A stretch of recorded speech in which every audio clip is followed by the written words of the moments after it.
Hello everyone, welcome back to my channel Belal Language School. Today we are going to learn about 5 items or 5 types of question in English. আজকে আমরা ইংরেজিতে 5 ধরনের question শিখব, অর্থাৎ যেভাবে question শিখলে আপনার কোয়েশ্চেন সম্পর্কে স্পষ্ট ধারণা আসবে সেই সম্পর্কে এখানে আলোচনা করব। অর্থাৎ এই 5 প্রকারের সেন্টেন্সে আপনি কোয়েশ্চেনগুলো পাবেন এবং এই কোয়েশ্চেন সম্পর্কে আপনার স্পষ্ট ধারণা হবে। তাহলে এখানে দেখুন, প্রথমত লেখা হয়েছে general question with doing word. এক নাম্বার হচ্ছে জেনারেল কোয়েশ্চেন, সাধারণ প্রশ্ন উইথ ডুইং ওয়ার্ড, অর্থাৎ আপনি যে অ্যাকশন ভার্বগুলো ব্যবহার করেন তাকে অক্সিলারি বানিয়ে আপনি কোয়েশ্চেন করবেন, তখন এটাকে বলা হবে question with doing word. Do you want to become a doctor? Do you want to become a doctor? আপনি কি একজন ডাক্তার হতে চান? তাহলে এখানে আমরা সেন্টেন্সটা দেখছি কোয়েশ্চেন করা হয়েছে। তাহলে এখানে অ্যাজারেটিভ সেন্টেন্সটা একটু দেখে আসি। অ্যাজারেটিভ সেন্টেন্সটা হলো you want to become a doctor, তুমি একজন ডাক্তার হতে চাও। এটার নেগেটিভটা হচ্ছে you don't want to become a doctor, তুমি একজন ডাক্তার হতে চাও না। আর এটার অক্সিলারি দিয়ে অর্থাৎ একটা এডিশনাল ডুইং ওয়ার্ড দিয়ে যখন কোয়েশ্চেন করবেন তখন হবে do you want to become a doctor, তুমি কি একজন ডাক্তার হতে চাও? তাহলে এখানে যে দুটো জিনিস প্রাধান্য পেয়েছে তাহলে নাম্বার 1 অক্সিলারি উইথ ডুইং, তাহলে নাম্বার 1 হচ্ছে উইথ ডুইং ওয়ার্ড অর্থাৎ ডু, এবং এই ডু এর উপর আপনাকে স্ট্রেস দিতে হবে অর্থাৎ জোর দিতে হবে, অন্যথায় এই কোয়েশ্চেন হবে না। Do you want to become a doctor, তুমি কি একজন ডাক্তার হতে চাও? অ্যান্সার হবে ইয়েস আই ডু, হ্যাঁ আমি ডাক্তার হতে চাই। তাহলে এখানে ডু অর্থাৎ অক্সিলারি দিয়ে যখন কোয়েশ্চেন করা হবে তখন এর অ্যান্সার হবে ইয়েস অথবা নো দিয়ে, এবং সাথে একটি ডু ভার্ব এবং সাবজেক্ট আসবে। তাহলে এখানে আমরা প্রথমে জেনে গিয়েছি অক্সিলারি ভার্ব দিয়ে কোয়েশ্চেন। এখানে লেখা হয়েছে কোয়েশ্চেন উইথ অক্সিলারি স্ট্রেস।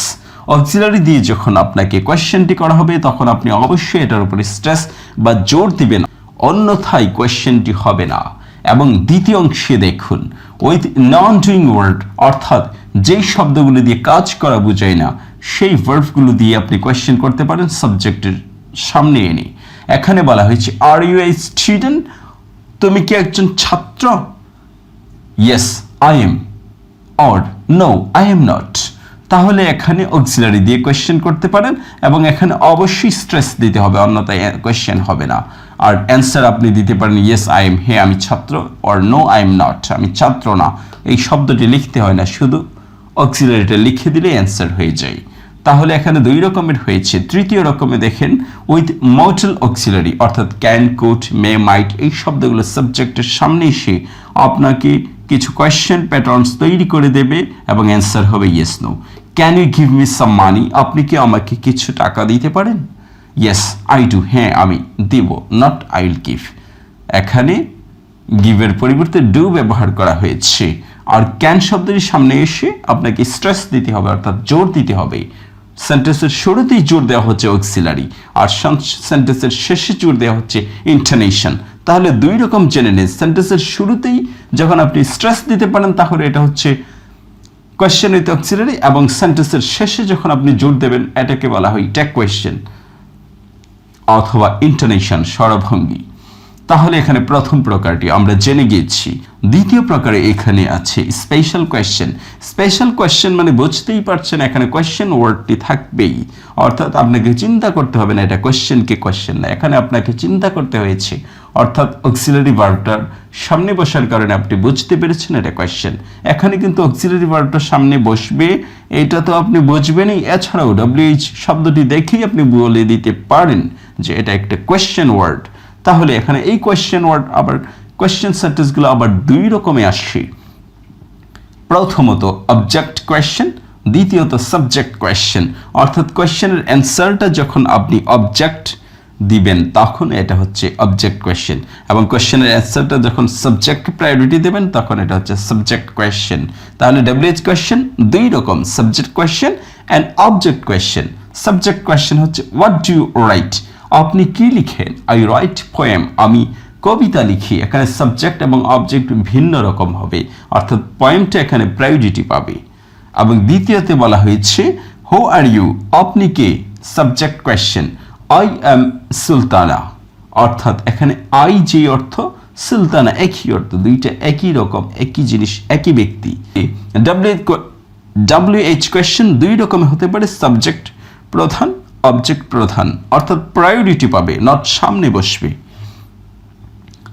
এভাবে দ্বিতীয় প্রকার স্পেশাল কোয়েশ্চেন আমরা জেনে গিয়েছি WH দিয়ে শুরু, এবং পরবর্তী ক্লাসে এই WH এর উপর একটি বিস্তারিত লেকচার হবে, যাতে করে WH কোয়েশ্চেন সম্পর্কে আপনি সম্পূর্ণরূপে জেনে যান।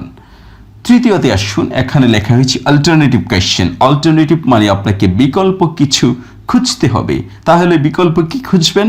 নিশ্চয়ই প্রশ্নে দুইটা আইটেমস থাকবে, আপনাকে জানতে চাবে যে কোনো একটা বেছে নেবেন। এটাই হচ্ছে অল্টারনেটিভ কোয়েশ্চেন।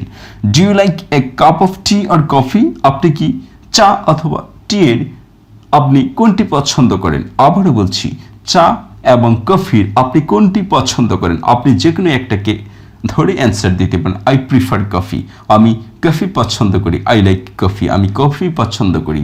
অথবা টিও পছন্দ করতে পারেন। যে কোনো একটাকে অ্যান্সার ধরে আপনি বিকল্প উত্তর দিবেন, অর্থাৎ একটা পড়ে থাকবে আরেকটা অ্যান্সার হবে। তাহলে এটা হচ্ছে অল্টারনেটিভ কোয়েশ্চেন, বিকল্প অ্যান্সার, অর্থাৎ কোয়েশ্চেনে দুইটি আইটেমস থাকবে। আর এই দুইটি আইটেমসের আরও অন্যভাবে এখানে লেখা হয়েছে, have you been to China or any other country? আপনি কি কখনো চায়না বা অন্য কোনো দেশে গিয়েছেন? তাহলে যে কোনো একটাকে আপনি অ্যান্সার দিবেন। I have been to China, আমি চায়নায় গিয়েছি। Or I haven't bin to China, I have gone another country, আমি চায়না যাইনি, অন্য কোনো দেশে গিয়েছি। তাহলে দুইটির যে কোনো একটি অ্যান্সারকে আপনি বেছে নিতে পারেন এই কোয়েশ্চেন প্যাটার্ন থেকে। তারপরের সেন্টেন্সে বলা হয়েছে, would you like either prefer going to cinema or theatre? আপনি থিয়েটার অথবা সিনেমার কোনটিতে যেতে অধিকতর পছন্দ করেন? আপনি যে কোনো একটিকে অ্যান্সার দিবেন। I prefer going to cinema, আমি সিনেমায় যেতে চাই। অথবা I prefer going two theatre, আমি থিয়েটারে যেতে চাই। এভাবে আপনাকে অল্টারনেটিভ কোয়েশ্চেন, অর্থাৎ দুইটি আইটেমসের যে কোনো একটিকে বেছে নিয়ে আপনি অ্যান্সার করতে পারেন। এই ধরনের কোয়েশ্চেনকে বলা হয় অল্টারনেটিভ কোয়েশ্চেন। 4 নম্বর কোয়েশ্চেন হচ্ছে ট্যাগ কোয়েশ্চেন, খুবই ইম্পর্টেন্ট। এই ট্যাগ কোয়েশ্চেনটা হচ্ছে আপনি সেন্টেন্সের শেষে স্বরভঙ্গিটা, অর্থাৎ আপনার স্বরের মাত্রাটা একটু উঁচু করে দেবেন, অন্যথায় কিন্তু ট্যাগ কোয়েশ্চেন হবে না। You speak English right? আপনি ইংরেজি বলেন, সত্যি না? সত্যি? ইয়েস। তাহলে এই ধরনের কোয়েশ্চেন শেষে যখন আপনি আপনার কণ্ঠটাকে ফ্লাকচুয়েট করে উঁচুতে নিয়ে যাবেন, এটাকে বলা হয় ট্যাগ কোয়েশ্চেন। ট্যাগ কোয়েশ্চেন আবার দুই রকমের হতে পারে, রাইট বলেও আপনি ট্যাগটা জোরে দিতে পারেন, তাই সত্যি। আবার ড ইউ বলেও আপনি অ্যান্সার কোয়েশ্চেন করতে পারেন। ইউ স্পিক ইংলিশ, ড ইউ, আপনি ইংরেজি বলেন, তাই না? তাহলে ড ইউ নেগেটিভ হলে পজিটিভ, পজিটিভ হলে নেগেটিভ, এখানে ড শব্দটা আসবে। আর প্রনাউনটি আপনি সাবজেক্ট অনুযায়ী হবে, এবং অ্যাকর্ডিং টু টেন্স, এই অক্সিলারিটা অর্থাৎ ডু বা ডাস যা আসবে, এটা আসবে according to tense. Auxiliary with pot auxiliary according to tense, tense অনুযায়ী আপনি অক্সিলারিটা স্থাপন করবেন, অর্থাৎ এখানে রাখবেন। তাহলে দুই রকমে আমরা জেনে গিয়েছি, রাইট দিয়ে করতে পারেন, অথবা ডন্ট ইউ, অথবা ড ইউ, এভাবে আপনি করতে পারেন। তৃতীয় সেন্টেন্সে আসুন, এখানে বোঝার কোনো অবকাশ নেই। এখানে স্বাভাবিকভাবে যে কোয়েশ্চেন, এটা বোঝার কোনো অবকাশ নেই। আপনাকে ইন্টোনেশন, অর্থাৎ স্বরের উঁচু মাত্রা দিয়ে এখানে বুঝতে হবে। ইউ লাইক সানি ডেইজ আর ইউ লাইক সানি ডেইজ? আপনি কি রৌদ্রোজ্জ্বল দিন পছন্দ করেন? এখানে কিন্তু কোয়েশ্চেনের কোনো প্যাটার্ন নেই, শুধু এখানে আপনার স্বরভঙ্গিটা একটু উঁচু মাত্রা নিলেই কোয়েশ্চেন হয়ে যাবে। এবং তৃতীয়তে দেখুন, দ্যাটস ফ্যান, ওইটা প্যান, তাহলে ওইটা কলম, এখানে পরের এই প্যানটা উঁচু মাত্রায় নিয়ে গেলেই কোয়েশ্চেন হয়ে যাচ্ছে। তাহলে কোয়েশ্চেনের ট্যাগ কোয়েশ্চেনের প্যাটার্নসটা হলে এরকম, এবং এর অর্থ হচ্ছে তাই, তাই না, তাই কি, সত্যি,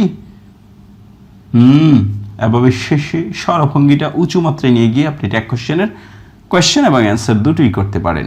এবং 5 নম্বরে আসুন। 5 নম্বরে এখানে বলা হয়েছে এমবেডেড কোয়েশ্চেন উইদিন কোয়েশ্চেন্স, অর্থাৎ কোয়েশ্চেনের ভেতরে কোয়েশ্চেন মানে দুইটা কোয়েশ্চেন থাকবে অথবা তিনটা কোয়েশ্চেন থাকবে, প্রথম অংশটা কোয়েশ্চেন হবে, বাকি অংশগুলো অ্যাসার্টিভ সেন্টেন্স হবে। তাহলে এখানে দেখুন দ্বিতীয় সেন্টেন্সে একই দেখুন, ইউ নো, আপনি জানেন, when does the class start, কখন ক্লাসটি শুরু হবে। তাহলে ডাজ শব্দটি দিয়ে শেষের অংশে কোয়েশ্চেন করা হয়েছে, যখন এটা এমবেডেড হয়ে যাবে প্রথম অংশটা কোয়েশ্চেন হবে, পরের অংশটা অ্যাসার্টিভ হয়ে যাবে। তাহলে প্রথমের এই অংশটাকে ইউ নোটাকে কোয়েশ্চেন বানিয়ে নেই, এটা প্রেজেন্ট ইনডিফিনিটে আছে। ডু ইউ নো, আপনি জানেন কি, হোয়েন দ্য ক্লাস স্টার্ট, যখন ক্লাসটি শুরু হবে, কখনটা হয়ে যাবে যখন, কারণ এই ডাজ শব্দটাকে আমি উঠিয়ে দিয়েছি, পরেরটাকে অ্যাসারেটিভ বানিয়ে দিয়েছি, আর অ্যাসারেটিভে কখন হয় না, যখন হয়ে যায়। তাহলে এটা সম্পূর্ণরূপে স্পষ্ট হয়েছে যে যখন দুইটি অথবা তিনটি কোয়েশ্চেন একত্র হবে, এখানে এমবেডেড অর্থ হচ্ছে জয়নিং কোয়েশ্চেন, আর জয়নিং কোয়েশ্চেনের প্রথম অংশটা কোয়েশ্চেন হবে, পরের অংশটা অ্যাসারেটিভ হবে।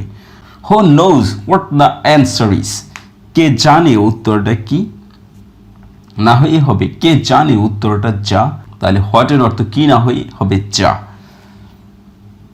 Question with WH, answer will be in details, যখন WH দিয়ে আপনাকে কোয়েশ্চেন করা হবে তখন অ্যান্সারটা আপনাকে বিস্তারিত দিতে হবে, আর যখন WH ছাড়া আপনাকে অক্সিলারি দিয়ে কোয়েশ্চেন করবে তখন আপনি ইয়েস নো সাথে কিছু ওয়ার্ড দিয়ে অ্যান্সারটা করতে পারেন। তাহলে আমরা পুরোটা একটা ওভারভিউ দেখে নেই। WH ছাড়া কোয়েশ্চেন করা, প্রথম অংশে WH ছাড়া অর্থাৎ অক্সিলারি ভার্ব দিয়ে কোয়েশ্চেন করা হয়েছে, এখানে আপনি স্ট্রেস দিবেন শুরুতেই, অ্যান্সারটা ইয়েস নো দিয়ে দিবেন। দ্বিতীয় অংশে WH দিয়ে কোয়েশ্চেন করা হয়েছে, এখানে বিস্তারিত অ্যান্সার দিতে হবে। তৃতীয় অংশে অল্টারনেটিভ কোয়েশ্চেন করা হয়েছে, এখানে আপনি যে কোনো একটি অংশকে অধিকতর পছন্দ করে উত্তর দিবেন। এবং চতুর্থ অংশে বলা হয়েছে অক্সিলারি, এখানে সেন্টেন্সের শেষে আপনার কণ্ঠটাকে উঁচু মাত্রায় নিয়ে যেতে হবে, তাহলে এটা কোয়েশ্চেন হবে এবং অ্যান্সার এভাবে দিবেন। পঞ্চম অংশে এমবেডেড কোয়েশ্চেন, কয়েকটি কোয়েশ্চেন যখন একসাথে জয়নিং কোয়েশ্চেন হয় তখন প্রথম অংশটি কোয়েশ্চেন হবে, বাকি অংশগুলো অ্যাসার্টিভ সেন্টেন্স হবে। এইভাবে আমরা কোয়েশ্চেন কত রকম হয় ইংরেজিতে তার সম্পূর্ণ প্যাটার্নটি একটু দেখে ফেললাম, এবং পরবর্তী ভিডিওতে আমরা WH কোয়েশ্চেন সম্পর্কে বিস্তারিত আলোচনা করব। Thank you.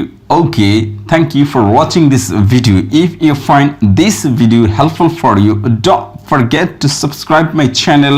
And if you find this video helpful for you, don't forget to subscribe my channel and click on the bell icon so that you can get notification of my new videos. Okay, thank you. Have a nice day. Bye bye.